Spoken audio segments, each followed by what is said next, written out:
Bien, salut à vous tous, mes frères et sœurs. Salut à vous tous, mes frères et sœurs dans le Seigneur. Salut à vous tous. Que la paix et la grâce de notre Seigneur Jésus-Christ soit votre partage. Laisse que l'Éternel, notre Dieu, vous bénisse et vous comble de sa grâce. Aujourd'hui, je suis heureuse, très heureuse de parler avec vous de la part du Seigneur Jésus-Christ.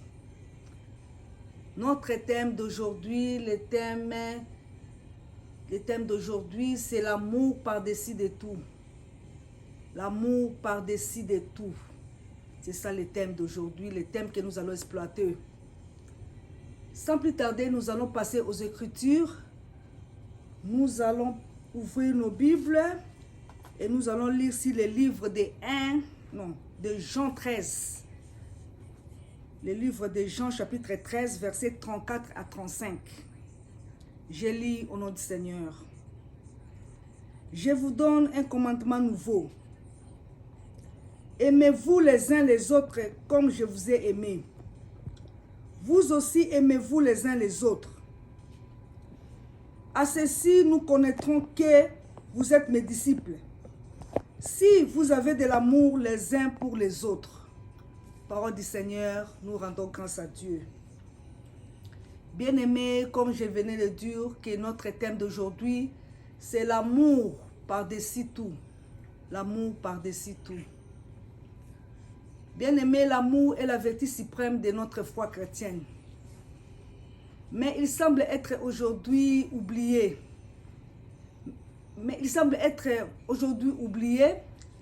On ne le prêche même pas assez dans nos prédications. C'est rare. C'est l'un des thèmes rares prêchés dans nos prédications. Or, l'amour est capital. L'amour vraiment est très capital.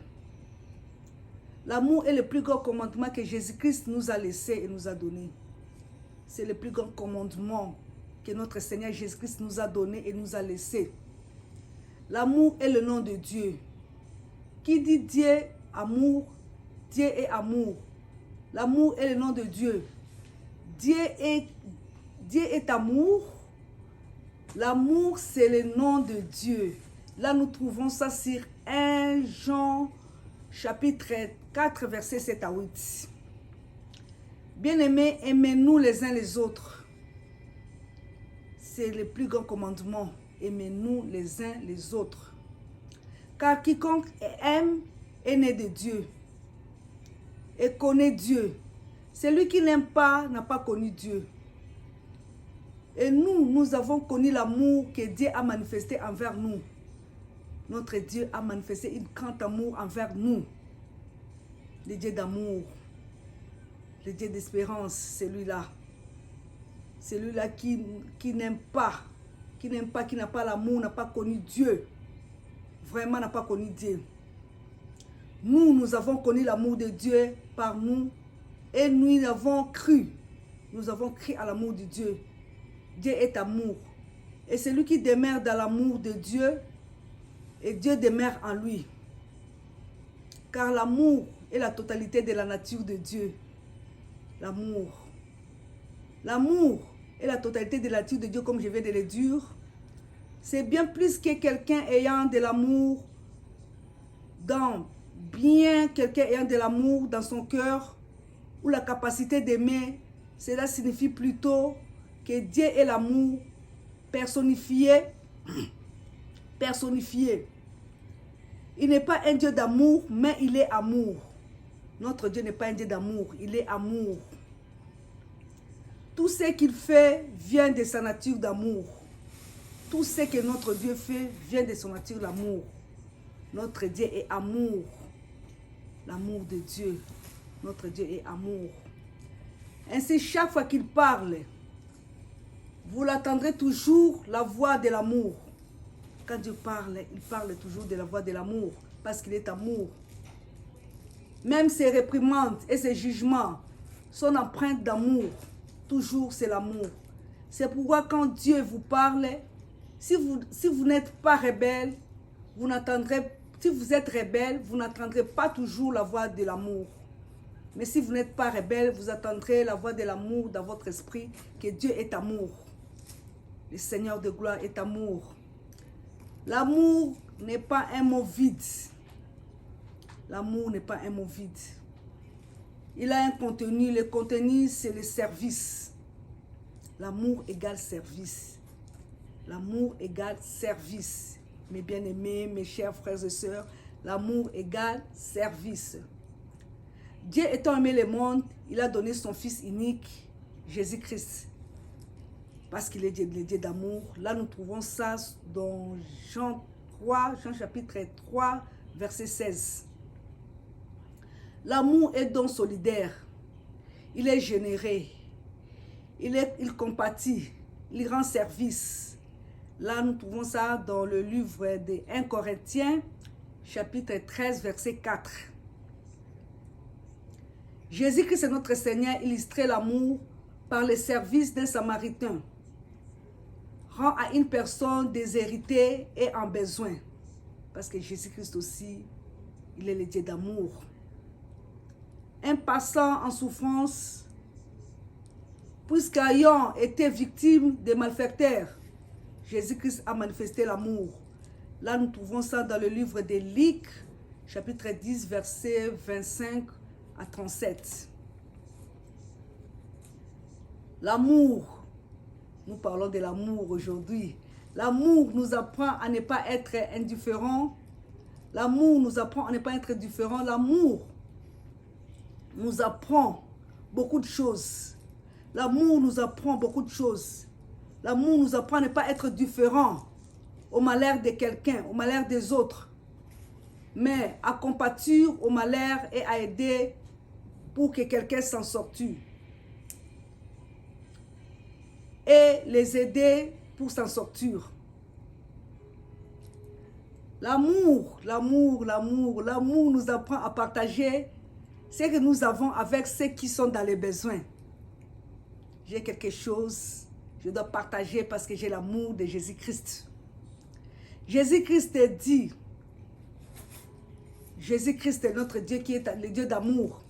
Jésus-Christ a dit que vers la fin de temps, l'amour de beaucoup de gens se refroidira. L'amour de beaucoup de gens quitta. L'amour va se refroidir. Là, nous trouvons ça dans le livre de Matthieu, chapitre 24, verset 12. J'ai prie pour toi, toi qui m'écoutes maintenant. J'ai prie pour toi, toi qui m'écoutes maintenant, que ça ne soit pas le cas. Ça ne soit pas ton cas. Que l'amour augmente, que ça ne se refroidit pas. Lève-toi mon frère, lève-toi ma soeur et rends service aux gens dans les besoins. Surtout ça, rends service aux gens dans les besoins. Rends service aux gens dans les besoins que tu connais autour de toi, les gens que tu connais, les gens que tu fréquentes. Même les gens que tu ne connais pas, tu peux toujours rendre service. Les gens que tu ne connais pas, tu peux toujours rendre service. C'est ça l'amour. Les œuvres de l'amour parlent pour nous. Les œuvres de l'amour, si tu as l'amour, ces œuvres-là va parler devant Dieu. Les œuvres de Dorcas a parlé, elle a obtenu la résurrection. Parce qu'il était vraiment, il avait l'amour, Dorcas. Il a obtenu la résurrection. Ça, nous trouvons ça dans le livre des Actes du Saint-Esprit, chapitre 9, verset 36 à 41. Actes du Saint-Esprit, chapitre 9, verset 36 à 41 plutôt. Excusez-moi. L'amour, l'amour, l'amour, l'amour. Si le livre d'Apocalypse, c'est au chapitre 14, verset 13, nous dit que même à notre mort, nos œuvres d'amour nous accompagnent. Même si tu meurs aujourd'hui, les œuvres de l'amour vont t'accompagner. Parce que tu as l'amour. L'amour, l'amour, l'amour. La crainte n'est pas dans l'amour. Mais l'amour parfait bannit la crainte. Car la crainte suppose un châtiment. Et celui qui craint n'est pas parfait dans l'amour. Il ne faut rien craindre. L'amour ne craint rien. Pour nous, nous l'aimons parce qu'il nous a aimés les premiers. C'est lui qui nous a aimés, notre Dieu nous a aimés les premiers. Jésus-Christ nous a aimés, il a accepté de mourir, de souffrir, pour que nous ayons la vie. Il est le Dieu d'amour. Bien-aimés, retenons ensemble qu'il y a une récompense attachée aux œuvres de l'amour. Une grande récompense est attachée aux œuvres de l'amour. Si tu les pratiques, tu en auras une récompense, car Dieu les approuve. Dieu aime l'amour, Dieu les approuve. Dieu les approuve. L'amour, l'amour, l'amour. Merci beaucoup, merci Moxie, que Dieu vous bénisse tous. Que Dieu, que Seigneur soit avec vous. Parole du Seigneur, nous rendons grâce à Dieu. Soyez bénis, bénis, bénis au nom de Jésus-Christ. Amen.